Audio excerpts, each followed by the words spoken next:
teams do any better than they are. And looks like we are going into game 4 with the character selection screen. We do see Filet Mignon rocking that Bangalore Texas Tech black with the Horizon. The So we do see a Horizon, little bit more interesting. characters getting played. Okay, the Octane Horizon Mad Maggie is a crazy team comp. I'm actually incredibly curious to see how that pans out. I don't think we've seen a Horizon or a Mad Maggie this entire day. That's it. Hey, iconic picks there. Iconic picks there. Yeah, that team is going to look to play aggressive. You had Mad Maggie's ult that gives your team a speed boost. You have bounce pad. Um, you know, I think they're looking to play aggressive. I, And I don't know if I'm wrong or not, but that's what it looks like. hey, and we said that aggression is what these teams needed to catapult themselves into the top spot. And I think that a team cup like that, although a little eclectic and off meta, I think could still give them maybe an offensive advantage there. I will say though, having not a lot of disengage, no Gibby shield, it's gonna be tough. Definitely if they put themselves in some, worse situations, but it could be very, very interesting. And shout out Team Olympus. I think they're gonna take the dub. So we do see SPG landing Lava Siphon, which is hot drop, and they are getting contested immediately. And I'm curious to see, do they get third party? Do they elect to just loot and run away? Or are they going to look to, take this early on fight? Looks like we might be seeing the fight here. These early kind of aggressive plays, again, very, very beneficial if they pay off. But, if you kind of make a misstep, you end up getting caught out, you're putting yourself in possibly the worst position for the entire tournament. So it is definitely a high risk, high reward situation. And we'll see if it pays off. Oh yeah, for sure. And we did see a lot of teams. We saw Good Boys and Team Olympus in that big mod Lava City area. And Lava Siphon is just kind of in that spot where it's very easy to rotate to from multiple locations. So I think these teams are going to have to be careful with how long they fight for. And, just keep in mind that there are teams very close by to them that could pull up at any moment. And I think that really could be a thorn in their side. But playing this range game from Lapsy, right? Just trying to kind of get some shield charge here with the Sentinel. Just trying to kind of stockpile a little bit of armor for future, I think is definitely a good way to approach this, right? You still have the space in between you where you can disengage if need be. But also you're playing a little bit aggressive, making them waste their shields and also buffing your own. Yeah, 100%. We do see proficiency here with that charge rifle, and we saw earlier in game 2, Antimatter Gaming best puppers using the charge rifle. So maybe he's taking a little, note out of his book and wanting to get his team's armor up very early. And we see Lapsy with the purple, movement with the blue. So I think proficiency is just going to look to just kind of get off this gray armor. So, him and his team can play more aggressively. Yeah, but that early purple from Lapsy is really going to be beneficial here. I think it's going to, as they dive into the lava, but that could be very beneficial here. Now we have team solo squads here playing pretty aggressive onto this Gibby shield. Oh, they are going straight into it. They, dedicated the bounce pad. They're getting, arced out of the bubble, and they're getting lots of cracks. Movement taking out Delta. Gibby getting taken out. It's a 3v1 right now. Let's see, do they clean up? And they get the do. full squad wipe. Oh my god, can we talk about the Arc Star placement there? Really, really solid, but are they going to get... We do have to be careful because SPG is looking to third party off of this fight. And that's what I was saying. If you're fighting in this area, you have to be aware of the teams around you. So I wonder if SPG might be a little too late to third party this, but they do have that scan information, and it looks like they're going to elect to pull up. We'll see. Grenades are going to be really, really important here. Obviously, you can see the Thermite very much zoning out this team here, but if they can get some good nades of their own, they really can use that to their advantage to push up very effectively.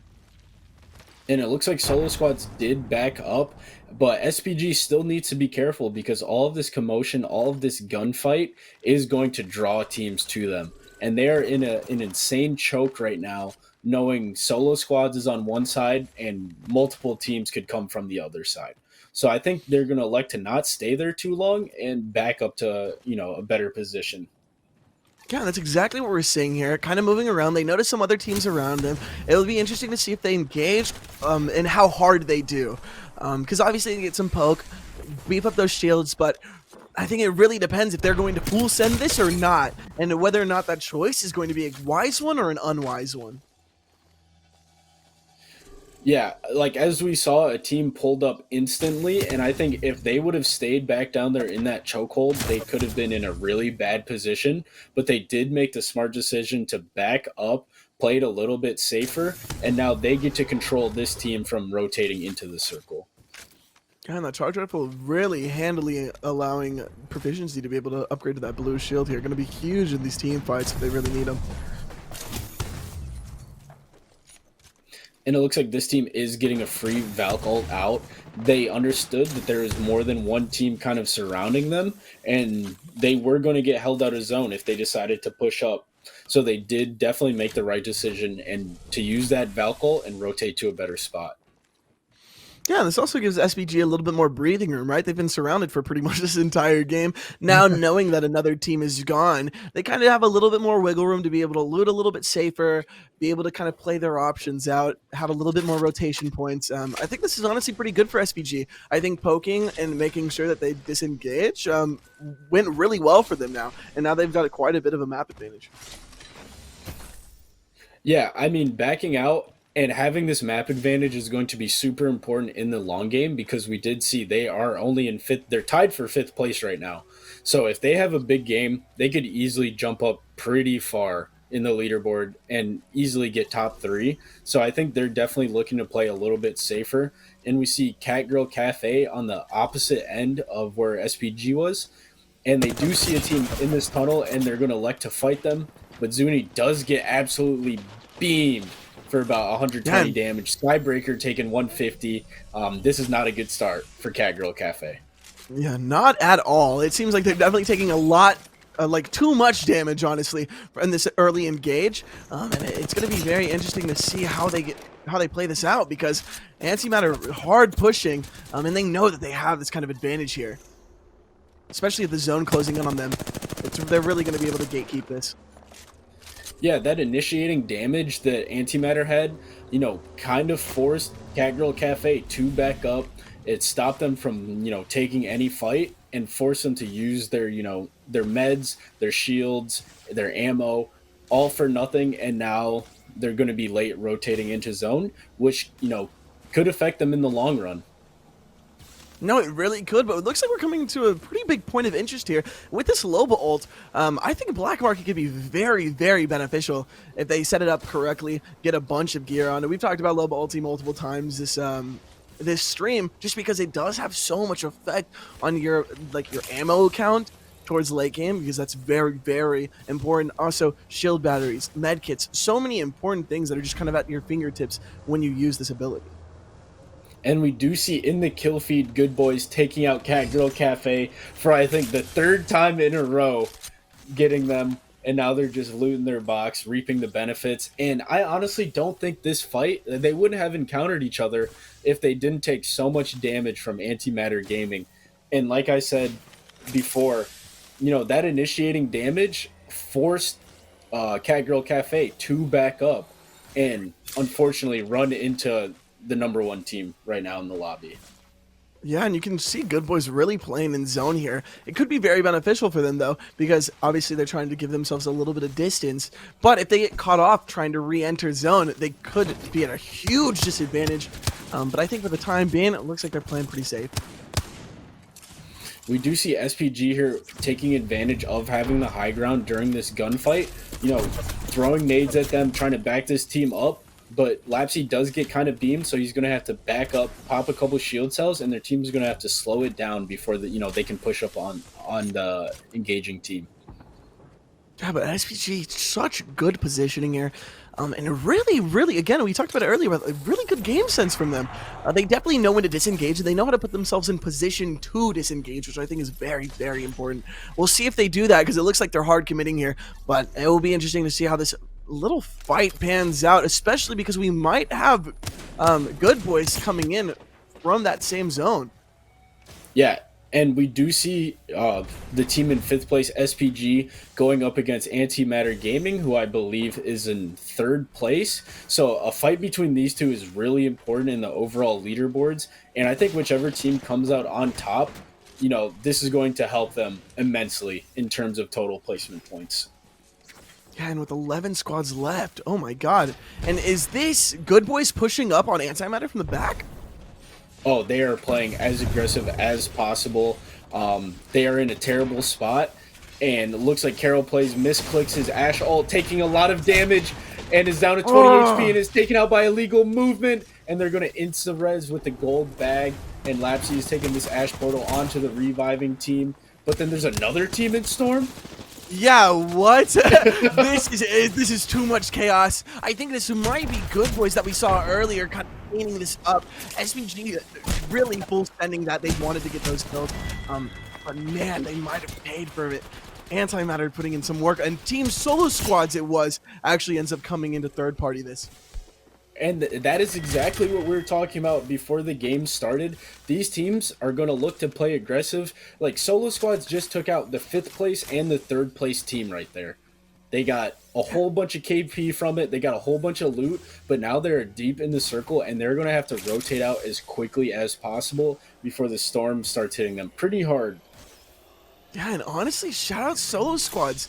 They really, really did what they had to do there, and they full sent that engage. I'm curious if it will pay off in the long run just because they're so deep in the zone. Having to get all the way back could be kind of a hard task, but knocking out our 3rd, knocking out our 5th, actually huge plays, and as you said, the KP from that is going to be incredible. Absolutely iconic. Yeah, I couldn't agree anymore. Team Solo Squads has been that team we've just been kind of looking at, but they haven't done anything to stand out. But right there, they kind of just showed themselves like, hey, we can clean up too. We can third party. We can play that game. And it obviously worked out very well for them. And I'm curious to see how much KP they have by the end of the game. Yeah, unequivocally iconic. And I think also, kind of to expand on your point there, we talked about it earlier, that there's so much development that these teams can go throughout the series, right? There's so much room for improvement because they're kind of adapting to how these other teams play. And I think Solo Squads might be getting a feel for it. They might be realizing that these third parties, even fourth parties, are so necessary to how everybody plays. And going deep into the zone, they know that they're going to be able to take out some of these larger crews that we got going on. Yeah, they could be that team that comes back from the bottom of the leaderboard and works their way up to the top 10. And we do see Olympus and one other team kind of emoting to each other, kind of just being like, hey, we're cool if you're cool.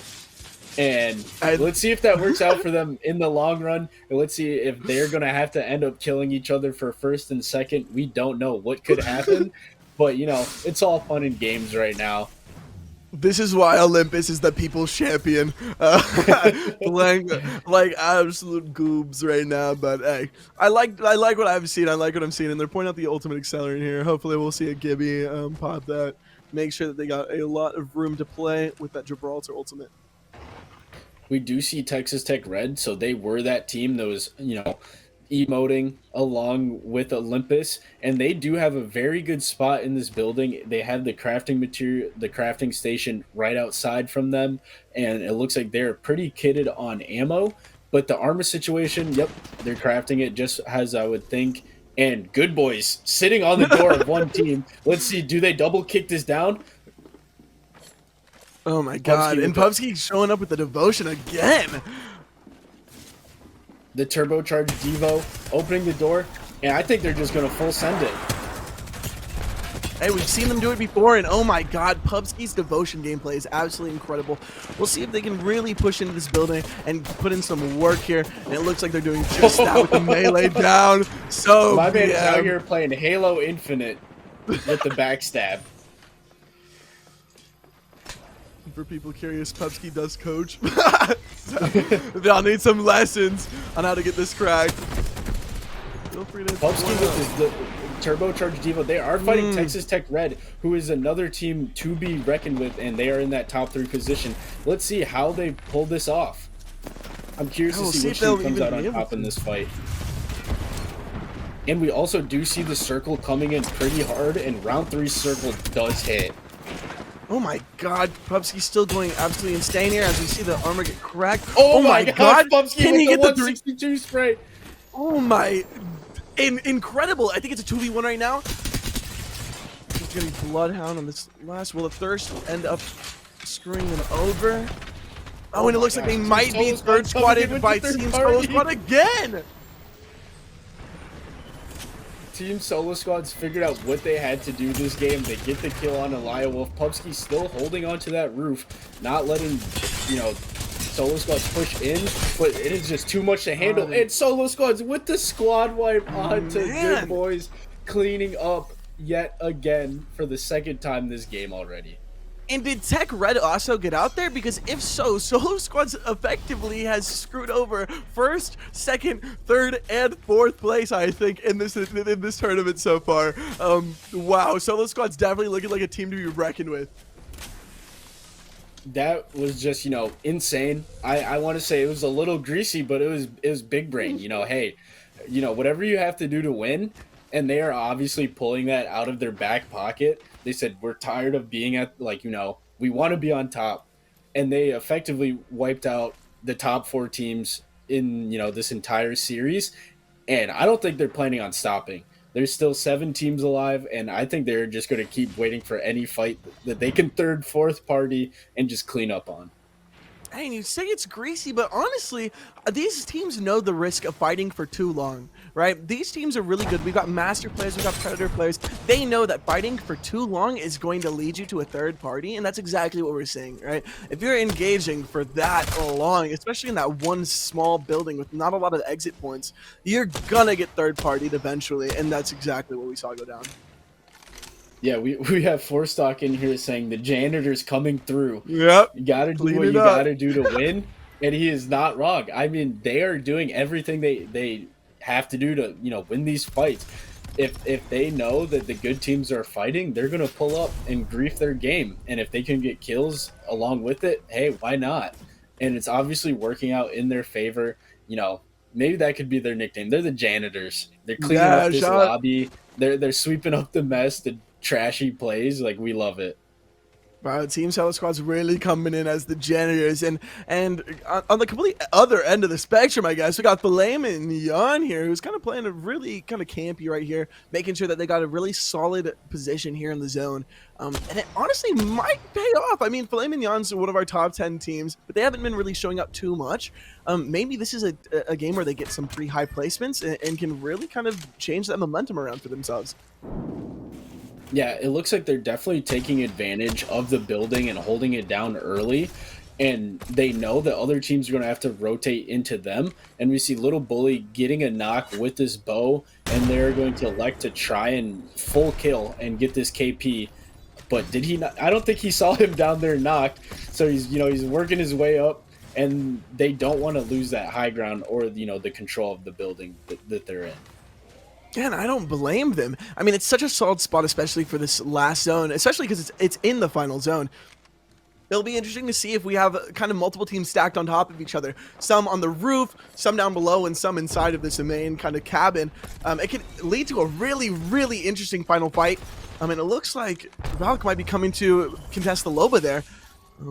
Now we got Team Solo we did Squad. see in the kill feed, we see that the Valk did finish off that Loba Frost, who was solo, and now we're looking at Solo Squads, the people's champion as of right now. We see Magic Mike, 3 kills, 4 assists, 1,000 damage in top 5. That is already such an insane way to start this game off, and hopefully they can keep up this momentum the rest of the series. No, and it seems like with the 3 red shields, they have what it takes to be able to do that. And with this black market, they're being able to fully load up on ammo, make sure that they're fully kitted up for this final battle. 5 squads left going into the final zone. It's going to be an intense one. And I'm curious if it's going to be one of those games that we've seen before that's a little bit more chaotic, or if it's going to be a little bit more planned. Solo Squad's definitely been the third-party type. I'm gonna be honest, I have not seen anyone as kitted as Magic Mike is here right now. Gold helmet, red armor, care package vault, and a pretty much kitted havoc. They did take a lot of initial damage rotating into this building, and I'm curious to see how they're going to get out of this. Or even if they opt to get out of it, right? It's still in the zone, or at least parts of it are, and they can definitely get themselves into a pretty tricky spot though if they decide not to. So, and it looks like they are getting pushed from pretty much all sides. So they're in a pretty bad spot here. We'll see how they end up getting out of it. It's definitely interesting to see. We have seen what 4 or 5 Lobas this game, and then in the first game we saw none. So it's definitely interesting to see how teams are changing up their comp styles, seeing what other teams are running, and it does look like this Loba is working out pretty well for teams in terms of keeping up the loot and keeping up, the heals. Yeah, no, Loba really is just poking her head into the meta currently. I think people are just understanding how important that quality of life is, especially towards endgame. And it seems like what we were talking about earlier, that it looks like we might have a stacked lobby here in terms of this main cabin. I'm curious if there's any other high ground that you can kind of get. People are definitely going to be trying to contest this god spot and trying to just put themselves in the best position to win. See, I personally, I can't decide what is best. Like, if you hold the roof, yeah, you do have ultimate height, but you don't have any cover to play around, right? You don't have anything to hide behind. You don't have anything to, like, head glitch. And you are kind of just out in the open for the teams on the outside to shoot you as you come down. But also, if you're this team on the bottom floor or the middle, you do have that risk of getting shot at by the team on the roof. So I think all 3 positions here is like, it's the best you're going to get. And I'm curious to see how these 3 teams are going to play it out. Yeah, I think it's going to be an endurance game. I think this is going to be like our first kind of see how long you can stay, maybe even in the zone, even though it's going to be doing so much damage. Making sure that you're not the first person to go into the center of the zone is going to be huge here. Yeah, so we see Team Olympus, didn't get out first. They're pulling up aggressively on this bubble. Let's see how much damage they can do. 70 on the Gibby. Gibby cracked, and he's playing super aggressively in the bubble. Get the first knock on a Trace Snow Owl, but he does get knocked himself. It is a 2v2 currently. We're seeing melees going back and forth. We're seeing ultimates. Everything is flying here. Can Olympus secure a team kill here? But Olympus does get the full squad wipe, but then we do see the creeping barrage come in from the third party, knocking their Gibby. So let's see if Idronis can get the revive off on both players and allow a free reset. But this circle coming in is going to be really hard. Yeah, they're definitely going to have to put themselves in a better position, but shout out to Olympus with that victory. They're definitely in like the low ground here comparatively, but they also are out of the way of this giant fight that's going on.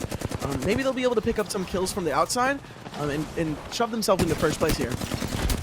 Yeah, I think if you're Olympus, you can just sit here and watch teams drop off for free. And, all these teams are going to be in a bad spot, but Idronis gets beamed. He got caught lacking. He was out in the open way too long. Olympus first place. Pulling up for first place, they get the first knock.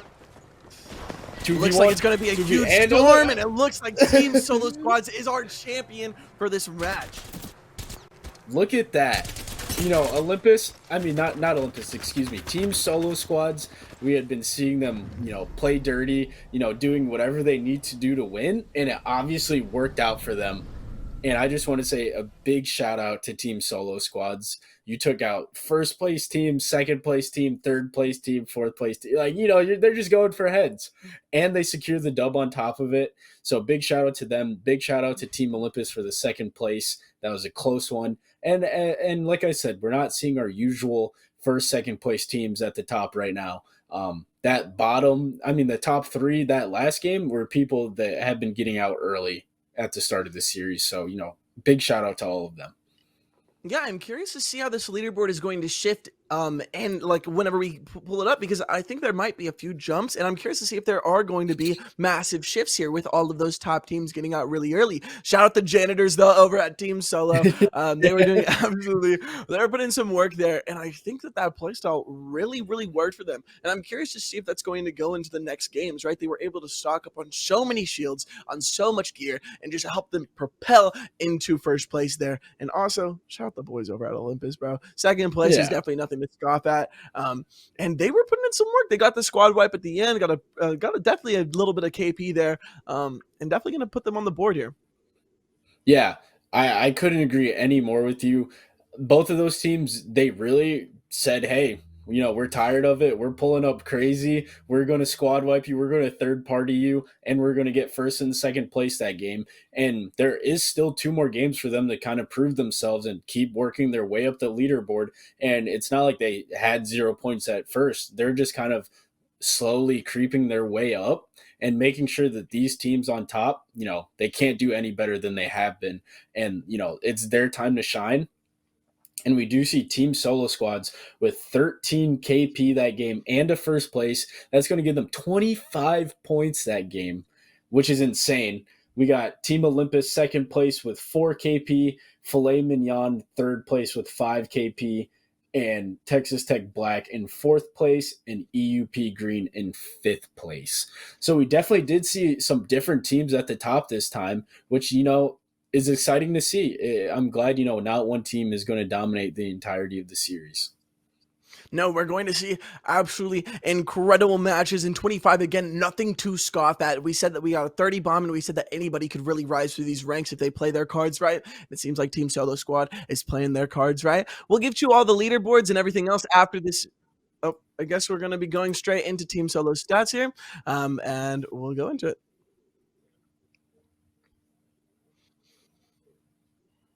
Awesome. I think So these are from the last match. These are from the last match, correct? Yeah, Yep. no, not total this time. So yeah, we did elect to go with the last game's match, unlike before where it had been the complete entirety of the series. These are the last game stats. We do see Stee here with 4 kills, 1,300 damage, no movement, 3 kills, 948, and Magic Mike with the whopping 6 kills, almost 2k damage. So it's pretty even across the board between this team, and I think they did a great job at cleaning up the fights they needed to and backing up when it was needed. No, I think they did an absolute great job. And again, we've talked so much about the game sense that they've been putting on today. And they've been putting on that game sense. They were fishing for these third parties, and their map movement was so good, right? That's the pros of playing on an edge team. You can really get in, and you can really put in that work on some of these smaller teams inside. But absolutely iconic gameplay, and we're going to have even more crazy games going up in the last 2 matches after our break. Thank you guys so much for being around. Again, wonderful cause, and we'll see you guys soon.